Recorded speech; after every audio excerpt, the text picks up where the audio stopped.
नमस्ते दोस्तों, मैं आपका दोस्त अमित। आप सबका मेरे YouTube चैनल में बहुत बहुत स्वागत है।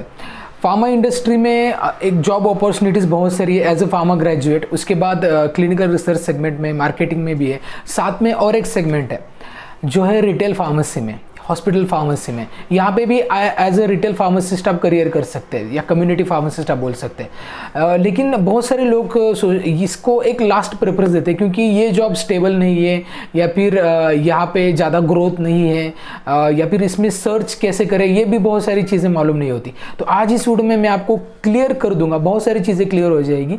एक्चुअली जब आप as a pharmacist, hospital pharmacist हो, कम्युनिटी फार्मासिस्ट जब आप काम करना चाहते हैं तो आपकी जॉब रिस्पॉन्सिबिलिटी क्या रहती है, ये एक्चुअली जॉब है क्या, इसके लिए आप सच में एलिजिबल हो कि नहीं, इसमें स्किल्स कौन से लगते हैं, इसमें कुछ चैलेंजेस भी है और इसमें पेमेंट कितना होता है जनरली। तो ये सारी चीज़ें इसमें क्लियर हो जाएगी। बहुत सारे लोग मुझे पूछते हैं कि मुझे अपोलो में या मेड प्लस में वगैरह जॉब लग रहा है सर, तो मैं क्या करूँ, ले लूँ या मैं क्लिनिकल रिसर्च में जाऊँ, या बहुत सारी ऐसी क्वेरीज रहती है। सो आई होप आपकी इन तरीके की क्वेरी इस वीडियो से सॉल्व हो जाएगी। तो चलिए वीडियो को स्टार्ट करते हैं।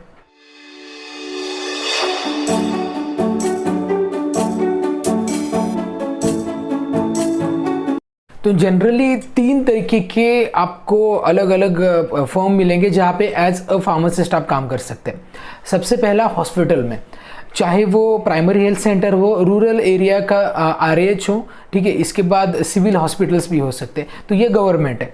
इसके बाद प्राइवेट में मल्टी स्पेशलिटी हॉस्पिटल्स हो सकते हैं, ट्रस्ट के भी हॉस्पिटल्स हो सकते हैं, ठीक है। तो जितने बड़े हॉस्पिटल या इंडिविजुअल भी हॉस्पिटल रहते हैं, जो आईपीडी वगैरह रहती है, तो इनसाइड हॉस्पिटल में भी आपका जॉब हो सकता है। तो ये हॉस्पिटल फार्मेसी हो सकती है। अदरवाइज और एक है जो रिटेल जो होते हैं ना, इंडिविजुअल रिटेल काउंटर्स होते हैं, वहाँ पे भी एज ए फार्मासिस्ट आप काम कर सकते हैं। तो इन अलग अलग जगह पे इवन रिटेल फार्मेसी चेन जो होती है ना, वो भी इंडिविजुअल फार्मेसी जैसे ही काम करती है। जहाँ पे अपोलो हो, मेड प्लस हो, यहाँ पे भी आप एज ए फार्मासिस्ट काम कर सकते हैं। तो ये आपका कहाँ कहाँ पे आप जॉब लग सकता है एज ए फार्मासिस्ट, ये तो मैंने बताया। अब बात करेंगे कि इसमें जॉब रिस्पॉन्सिबिलिटीज क्या है। सबसे पहली जॉब रिस्पॉन्सिबिलिटी ये है कि आपको मेडिसिन का स्टॉक जो है ना, वो इन्वेंटरी मैनेजमेंट का काम है। मतलब रोज का जो ऑर्डर है, कितने अभी कितना शॉर्ट है, मतलब क्या मेडिसिन अभी आपके पास नहीं है, कस्टमर आ गया, उस आपके पास मेडिसिन है, तो वो शॉर्ट में लिखना और उसका परचेस करना। परचेस करने के बाद आपको जो बिल मिलता है ना होलसेल से, तो वो बिल के अकॉर्डिंगली आपको जो मेडिसिन आ गए उसके बैच नंबर आप चेक करना, वैलिडेट करना, ये रोज का काम रहेगा आपका।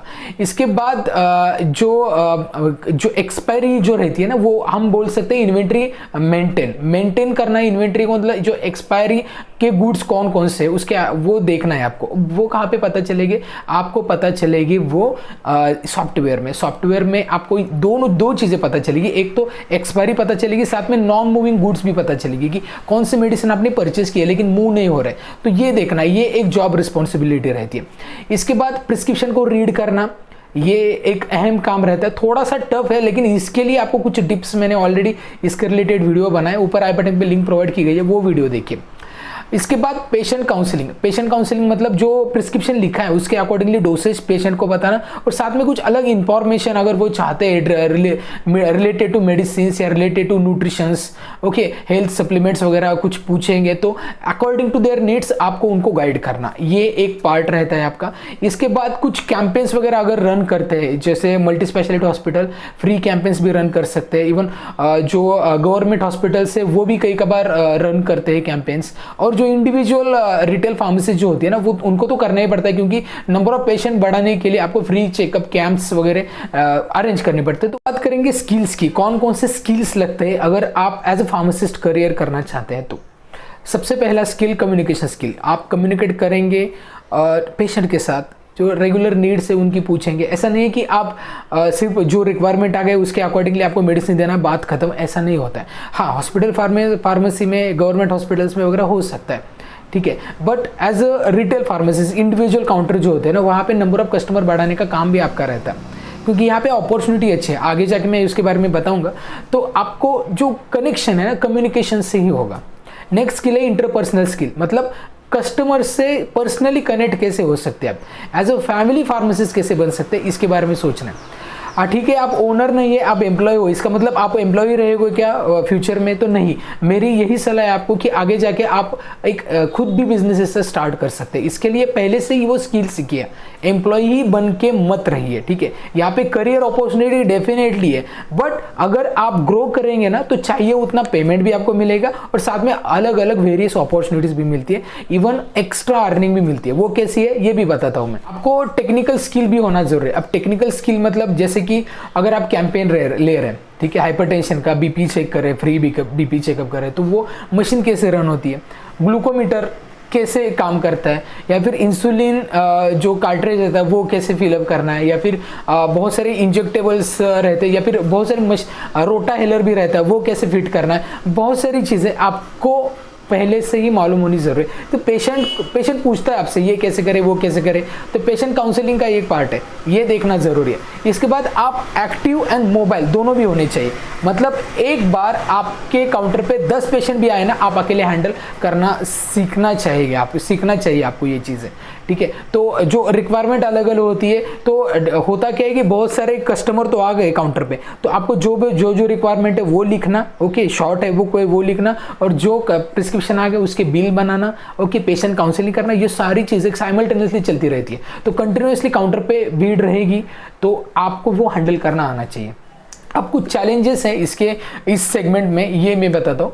अगर आप एज अ फार्मासिस्ट काम करते हैं तो ये एक कंपनी की तरह नहीं है कि कंपनी में कैसे आपको ऑफर लेटर दिया जाता है, या फिर ये आपको TADA वगैरह होता है, ठीक है, या फिर बहुत सारी चीज़ें रहती है, PF वगैरह भी होता है। लाइक यहाँ पे जो रिटेल काउंटर है, इंडिविजुअल प्राइवेट, तो वहाँ पे ये ऐसा कुछ ऑफर लेटर वगैरह नहीं दिया जाता। इसके लिए थोड़ा जॉब सिक्योरिटी का इशू आ सकता है यहाँ पे। दूसरा ये है कि यहाँ पे शिफ्ट्स वगैरह रहते हैं, जैसे 8 घंटे का काम रहता है, तो नाइट शिफ्ट भी कई कबार रहती है, जो 24 आवर्स मेडिकल स्टोर रहते हैं। तो गर्ल्स अगर अप्लाई करना चाहते हैं तो वो शिफ्ट्स का इश्यूज आ सकता है, ठीक है। अब ऐसे जॉब कैसे सर्च करें इसके बारे में मैं बताता हूँ। पहले तो गवर्नमेंट का जॉब जो रहता है ना, वो गवर्नमेंट की वेबसाइट पे आपको देखना पड़ेगा जो भी। अदरवाइज जो मल्टी स्पेशलिटी हॉस्पिटल है यहाँ पे आपको डायरेक्टली जाना है। मल्टी स्पेशलिटी हॉस्पिटल जो आपके नियर बाय एरियाज में, डायरेक्टली आपको रीच करना है और वहाँ हॉस्पिटल को पूछना है, या फिर डॉक्टर को पूछिए जो मेजर डॉक्टर है, तो वो आप देख सकते हैं। इवन ऑनलाइन भी देख सकते हैं। अगर इंडिविजुअल रिटेल फार्मेसी में आपको डायरेक्टली जाना पड़ता है, कि मेरे भी रिटेल काउंटर में बहुत सारे लोग आते हैं कि मुझे रिटेल फार्मेसी का जॉब चाहिए, तो मैं इनकी रिक्वायरमेंट लेता हूँ कि उनका नाम, ईमेल ID और रिज्यूम उनसे मांगता हूँ। जब मुझे रिक्वायरमेंट होती है मैं प्लेस कर देता हूँ, ओके। सो लाइकवाइज ये चीज़ें होती है। अब बात करते हैं सैलरी की। Salary depend area to area. अगर आप एकदम रूरल एरिया में जाओगे तो 5,000 से 8,000 तक आपको पर मंथ मिल सकता है। अर्बन एरिया जाओगे 8,000 से 10,000 मिल सकता है। मेट्रो एरिया में जाओगे 10 से 15,000 तक मिल सकता है। लेकिन सुपर मेट्रो एरिया जैसे मुंबई है, जैसे बेंगलोर है, चेन्नई है, कोलकाता है, या फिर दिल्ली है, ऐसे एरिया में आपको मोस्टली रनिंग काउंटर और क्राउडेड एरिया में आपको मोर 15,000 से 20,000 या उनके ऊपर भी मिल सकती है। अब यहाँ पे बेनिफिट्स क्या है इस जॉब के, ये मैं बताता हूँ। पहला बेनिफिट ये है कि जैसे कि एग्जांपल देता हूँ, अपोलो फार्मेसी या मेड प्लस में ये होता ही है कि उनके खुद के प्रोडक्ट्स हैं। जैसे कि आप अगर काउंटर पेशेंट्स ऐसे गए कि सर दुख रहा है, या फिर बॉडी पेन है, या फिर सर्दी खांसी है, ओके, सो लाइकवाइज ऐसे इस चीज़ के लिए कुछ उनके खुद के मैन्युफैक्चर किए हुए मेडिसिन से वो अगर देंगे तो आपको एक्स्ट्रा अर्निंग मिलती है, इंसेंटिव मिलता है। तो जॉब में आपको पेमेंट तो मिलेगा, साथ में इंसेंटिव भी मिलेगा, ठीक है। तो जैसे आपके कनेक्शन अच्छे होते लोग आपसे परचेस करते हैं। इवन आपके जो इंडिविजुअल फार्मेसी में भी अगर आपने जेनरिक अच्छा सेल कर लिया तो आपको एक्स्ट्रा अर्निंग भी मिल सकती है। इसके बाद यहाँ पे फ्यूचर अपॉर्चुनिटीज़ अच्छी है। जैसे कि अगर आपने रिटेल फार्मेसी में अच्छा आपने काम किया तो आपके कनेक्शन कैसे होते हैं, मेडिकल रिप्रेजेंटेटिव से होते हैं, डॉक्टर से होते हैं, होलसेलर से होते हैं। तो इन कनेक्शन से आगे आपको जो परचेस में भी दिक्कतें नहीं आती, ठीक है। इवन क्रेडिट वगैरह मिल जाता है आपको इनिशियल लेवल डेज में भी, और आपको बहुत सारे स्किल्स सीखने को मिलती है। कंपनी कैसे रन होती है, कंपनी कौन कौन से प्रोडक्ट चलते हैं, डॉक्टर किस टाइप की, मतलब कितने कैटेगरीज के होते हैं, स्पेशलिटीज़ कितनी होती है, ये सारी इंफॉर्मेशन मिलती है। आप खुद का रिटेल स्टोर भी स्टार्ट कर सकते हैं, या फिर यहाँ पे और आगे जाके फ्यूचर अपॉर्चुनिटीज़ में कोई मैंने इंडिविजुअल फार्मेसिस्ट देखी है जहाँ पे कुछ लोग एज ए फार्मासिस्ट ज्वाइन होते हैं, लेकिन वो इतना अच्छा काउंटर हैंडल करते तो उनको ही वो काउंटर सौंपा दिया जाता है। बहुत बार ऐसा होता है, ऐसा भी होता है, सिंगल हैंडेड काउंटर हो जाता है आपका। आप ओनर जो होता है डायरेक्टली आपको हैंड ओवर करते हैं कि आप ही देख लीजिए, और जो मंथ का है वो पर्टिकुलरली अमाउंट मुझे दीजिए और बाकी का सारी चीज़ आप देख लीजिए। अगर ऐसा भी होता है, क्योंकि उनको टाइम नहीं मिलता, अलग बिजनेस में अगर बिजी रहते हैं, तो ये चीज़ें हो सकती है। ओके और फिर आप होलसेल भी कर सकते हैं, थर्ड पार्टी कर सकते हैं, बहुत सारी चीज़ें, फार्मा मार्केटिंग कंपनी वगैरह स्टार्ट कर सकते हैं। तो ये सारी बिजनेस अपॉर्चुनिटीज़ है, करियर अपॉर्चुनिटीज़ है।